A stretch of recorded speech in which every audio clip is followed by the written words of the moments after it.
سلااو هاوڕێیان بەخێر بینەوە بۆ ڤیددیوەیەکی تازە. تەپان ساڵی 2004 کە کۆمپانیای فیسبوک بوو یەکەم جا بڵاوبووە هەردوو دوانەی برا تەیلەر و کامرۆین کەڵغۆز لە محکەمە شکایەتیان لە مارک زوکەربێرگ کرد. هەروە لە فیلمی سۆشیال نەتوۆرکیش ئەو ئەحداسان هەیە ئەوەی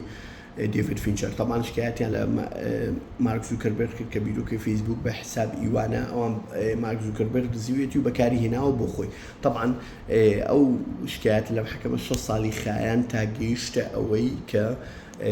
تسوية كلا لبني هەردووچیان بە 65 ملیۆن دلار بۆچی باسی ئەو مۆزوعاتان بۆ دەکەم باسی ئەوتان بۆ دەکەم کە ئێستا کۆمپانیای فیسبوک سرێزی بڵاو کردوتەوە هەموو بۆتە هەرا لەسەرەوەی کە کۆپی تەواوەتی تویتەری کردووە ئەو شتانە و تویتەر لە محکەمە شکایەتی لێ دەکا و تەختیرەکە ئەو شتانە بەس پێشەوەی باسی ئەو تەختکردنتان بۆ بکەم باسی ئەوتان بۆ بکەم پرۆژەکانی مارک زوکەربێرگ و فیسبوک پۆڵەن دەکرێت بەس بۆ چەند شت بەڕای من یەکەمیشت ئەو پرۆژانی کە بەتەواوەتی کۆپی پێستە وەکو مەسەلەن ئەو ماسواتانی کە لە فیسبوک و ئینستاگرام وان هەیە مەسەن ستۆری و ئەوشتانە کە هێناوێتی بەتەواوەتی لە سناپچات و لە تیکتۆک و ئەوانە ئەو ماسواتانە لە تیکتۆکیە و هەمان کاتی ئەو پرۆژانەی کە تازە مەشروعەکە سەری گرتووەتە حدێک توانوێتی مەسەلەن بڵێن مستەقبلێکی باشی کڕوێتی و وەکو وەتساپ و وەکو ئینستاگرام وانە و زائیدەن ئەو پرۆژانەی کە بەتەواوەتی زوکەربێرگ باوەڕی پێ بووە کە ویستوێتی قەناعەتی پێ کردووە کە ئەوە داهاتووە وەکو مێتاڤەرس و وەکو پرۆژەی پارەی ئەلکترۆنی لە برا کە هەمویان فەرشەدەکی غەریبی هێنا. طبعا ئێستا ئیلۆن مەسک محامیەکانی کۆمپانیای تویتەر و ئیلۆن مەسک داوایان ناردووە بە حساب شکایەت دەکەن لە کۆمپانیای مێتا و مارک زوکەربێرگ لە بەرەوەی فکرەکانی تویتەری بەتەواوەتی بردووە کۆپی پێستی کردو لە هەمان کاتیشدا هەرچی هەندێک مۆزەف و مهندسێ بردوێتی بۆ یارمەتی بدەن بزەبت کلۆن و کۆپی تویتەر دروستکەن. طبعا ئەو قسانە هەمومان دەزانین کە بزەبت کۆپی پێستی تویتەر بەس ئایا ئەو قسانە لە محکەمە بتوانانی ئیسپاتی کە سناپچاتانی ئیسپاتی کاکە ئەو ستۆریانەی کە بردوێتی فیسبوک ئەو بۆیان نامیم ئیسپاتکردن چکە و کابرا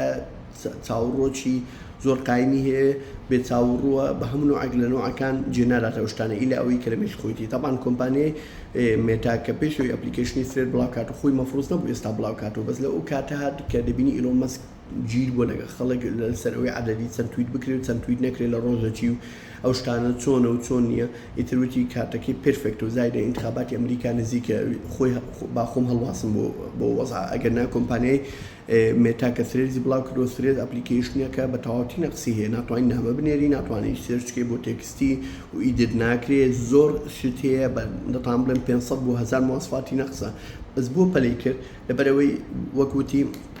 لەبەرەو دوو سەبەبە و لە هەمان کاتدا چون وا لە خەڵک بکاتن یەکتر تەحویلکردن سەر فرێز و لە هەمان کاتدا بمینێنەوە بە دوو خطوە یەکەمیشت ئەو قاعیدە زەخمەی کە لە ئینستاگرام هەیە کە 2 ملیار کەس بەکارهێنەری هەیە و ئەکتیڤیشن زۆربیان تقریبا ئەگەر نەڵێ هەمووی ئەوەی لێ کرد کە کاکە ڕەبتی کا بە ئینستاگرام تۆ پێویست ناکە ئەکاونتی تازە دابنێ لە سرێز مجرد لە ئینستاگرام هەر بووە هەرچی داتات هەیە بە دوو کلیک دەچێتەوە سرێز لە هەمان کاتدا بڵاوی نەکردووە کە ئەگەر سرێزی بکەوە ناتوانین داخێەوە ئیلا ئەو کاتە دەتوانین داخێ کە ئەکاونتی ئینستاگرامەکە دابخێ کە خەڵکەکی زۆر مستحیل ئەو شتە بکات بۆ ئینستاگرام لەوانەیە ئیشی بی بزنسی بی مستەقبەلی بی هەموو شتێک ئیتر ئەو سەبەبی یەکەم کە ئەوە بوو کە خەڵکەکی زۆری هینا سرێز بۆ ئەوەی ڕەبتی کرد بە ئینستاگرام سەبەبی دووەم ئەوەی کرد خەڵک بمینێتەوە نەک خەڵک لەو هایپە بی و ئەپلیکیشنە بڵاویتەوە و خەڵکەم بەکاری دێنی تروی لێ کرد کە ڕەبتیکە ڕشکردن و دیەکتیڤیشنی نەبی ئیلا ڕەبتیکە بە ئینستاگرام. طبعا ئێستا خەڵکی زۆر لەوانەیە پرسیارە بکە بڵێ بۆ خەڵک بێدەنگە لەسەوەی کە ئەوانەی کە کۆمپانیای مێتا کۆمپانیایەکی بە پشکە ئەوانەی کە خاوەن پشکن بۆ ڕازینە لەسەر ئەو ڕائیە سەقەتانەی کە مارک زوکەربێرگ یان شتانەی کە دەداتن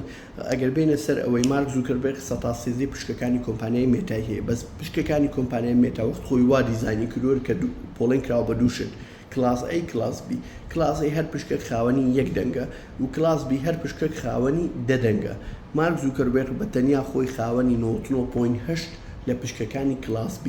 ڕاستە 113 دەنگی هەیە بەس ئەگەر بێ سەر ئەوە حقیقەت 161 دەنگدانە ئەوەکان بەرز خۆتی کە لە زۆربەی شەریکات مەجلیسی ئیدارە هەیئەی بەڕێوەبردننی شەریکەکە لە 50 بەرەو سەرێبی ئەو جەماعەتە ڕێیان مطلقە لە بەبێ بگەڕێنەوە بۆ ڕێەوەکانەوەکانی مجرد ئیشتیشاری پێ دەکەن. تەمان بۆردی کۆمپانیای مێتا هەر هەمویان ئەوەیە ئەوانی لەوێن دەرن هەمویان بەس ئیشتیشار نەبوو مارک زوکەربێرگ یەکێکیان ناتوان ڕێی خۆی فەرز کاتن بەسەر کۆمپانیای مێتا بەسەر ڕێیەکانی مارك زوكربيرغ. طبعا كومباني ثريد لزوربي وڵاتەکان بڵاو بۆ ئەپلیکیشنی ثريد لەلایەن کۆمپانیای مێتا بەس لە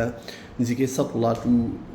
بوومینگەکی غەریبی هەیە ڕۆژ بە ڕۆژ زیاتر دەبی و ڕۆژ بە ڕۆژ ئەوتر دەبێ یعنی هەموو خەتەراتێکی لەوەیە کە ڕەتداتن لە ژمارە بەکارهێنەری تویتەر بەس کێشەکە چییە؟ بەس لە وڵاتەکانی ئەوروپا بڵاو نەبووی تۆ لە ئیتحادی ئەوروپی لەبەرەوەی مارک زوکەربەرگ تۆزێک مێژوو سمعی زۆر خراپە لە مۆزوعی پرایڤسی و ڕکلام تۆ مۆبایلدانەوە هەر نەتکردوت و ناو فەیسبوک نی بەس باسی شتێک دەکەی هەرچی ڕکلامی ئەوەیە کە بۆ تو دێتنە ئەوەیە کە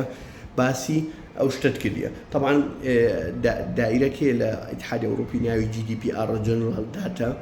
Protection Regulation ئەوە يعني هەرچی داتای بەکارهێنەر هەیە لای ئەوە کە بۆی پارێزی لێ بکە یعنی ئەو بەڕڵایی کە لە ئەمریکا و لە ئەوە هەیە چی پێ دەڵێن لە ئەو بەڕڵایی کە لە ئەمریکا و لای خۆمان هەیە لەوێندەر نییە کە ئەو داتایە بە ئیسراحەت و داتای بینی و ببێ و نازانم چ و فەیسبوک بەکاربینی تو بەکەیف خۆی بەکاربێنین. طبعا لەوێندەر